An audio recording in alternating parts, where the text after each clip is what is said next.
registro de personas desaparecidas funciona en el Ministerio de Seguridad y lo que hacemos es registrar todas las averiguaciones de paradero que se radican en la provincia de Buenos Aires. Es una persona, no es encontrada por su familia, se realiza la denuncia y ustedes realizaron un informe que da un número realmente escalofriante. Sí, lo que estamos diciendo básicamente con el informe es, en primer lugar, que los desaparecidos en la provincia de Buenos Aires hoy, las causas no responden mayoritariamente al crimen o al delito. A ver, ¿cómo es eso? Más del 50% de los desaparecidos y las desaparecidas de la provincia de Buenos Aires tienen problemáticas relacionadas con la salud mental, el consumo problemático, episodios de sufrimiento, y le siguen las personas que se van por propia voluntad. Esos son nuestros dos grandes conjuntos, esas son nuestras dos grandes causales, y dentro de ellas, bueno, podemos explicar en detalle algunas otras. La mayoría de las personas son hombres, además, entre 18 y 45 años. Cuando vos me decís de salud mental, ¿es gente que se va por su propia voluntad y después no sabe volver? ¿Es gente que por algún motivo estalla y se va?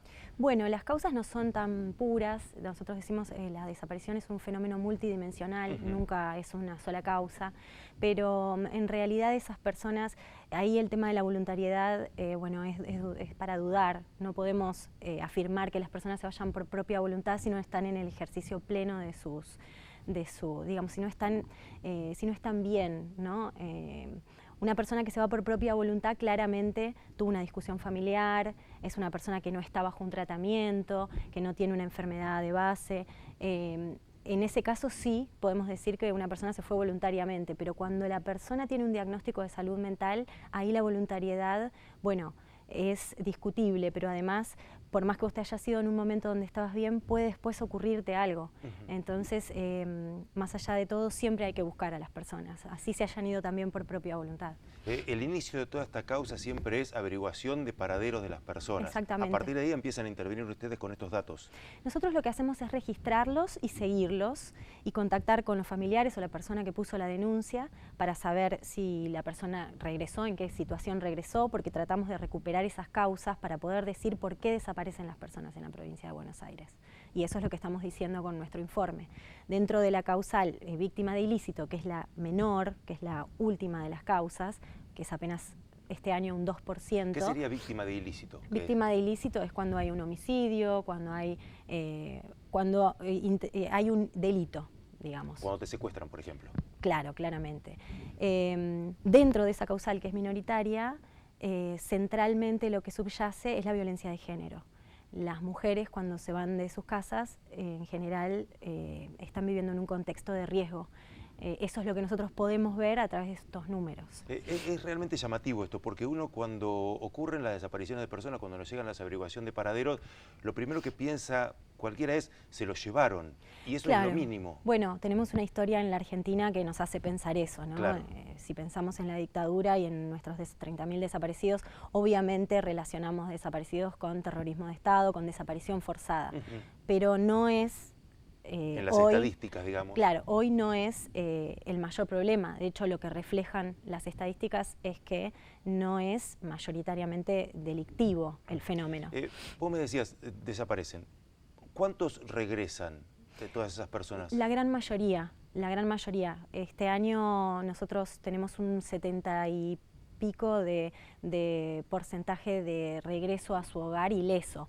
El resto no significa que no hayan regresado, significa que son casos activos que nosotros todavía tenemos en seguimiento, y una muy poquita, es muy poquito, 2%, 3% de las personas se las haya fallecidas, pero la menor cantidad, la mayoría vuelven a la brevedad. ¿Y tiene casos que han pasado tiempos, no sé qué tiempos pueden ser que sean extensos? Bueno, sí, porque muchas de las personas justamente que cursan problemáticas relacionadas con la salud mental o que están perdidas no regresan, muchas de ellas viven en situación de calle. Realmente, como te decía, no es una sola causa, no es porque tengan un problema de salud mental, sino que también nosotros lo que vemos es que hay un contexto de extrema fragilidad alrededor de cada uno de estos casos.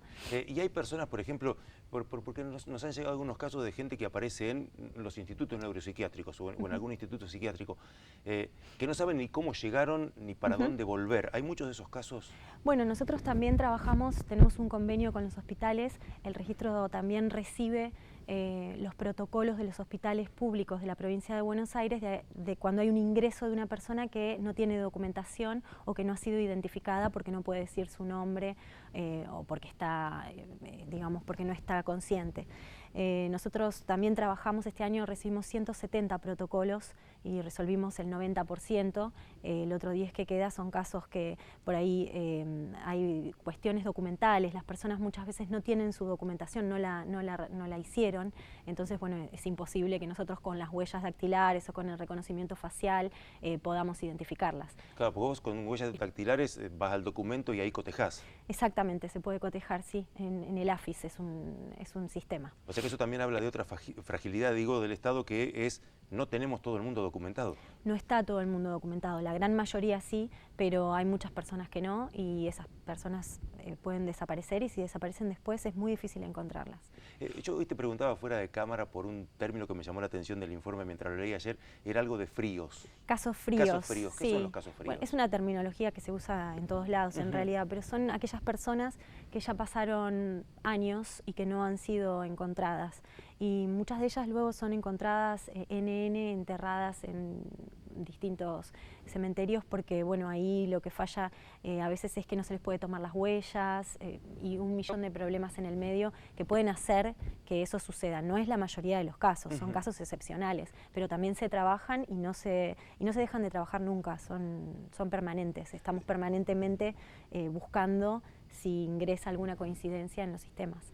Vos me has marcado mucho en esta charla, por un lado lo de salud mental y por otro lado de que lo mínimo son los casos de ilícitos. ¿Son sí. los dos tópicos centrales de este Y la informe? propia voluntad, que es muy importante y sobre todo, bueno, ahora que estamos en los medios de comunicación también charlarlo porque nos presenta un dilema a la hora de difundir las imágenes de las personas desaparecidas.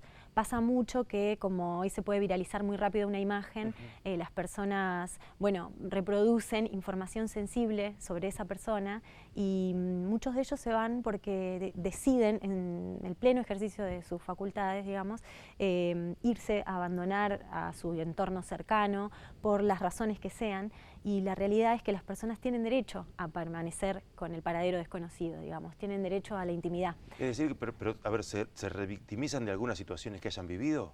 No, pero vos podés decidir irte de tu casa y entonces tu familia más cercana no sabe de vos, se preocupa legítimamente, pone una denuncia por averiguación de paradero y lo que muchas veces hace también es poner un flyer en las redes, ese flyer se viraliza y quizás vos quisiste ir, y esto pasó mucho y pasa mucho en los medios de comunicación, de que estamos mostrando las imágenes y estamos contando cuáles fueron sus últimas actividades, a qué se dedica, qué hace, cómo estaba cuando se fue, si estaba deprimido, si no estaba deprimido.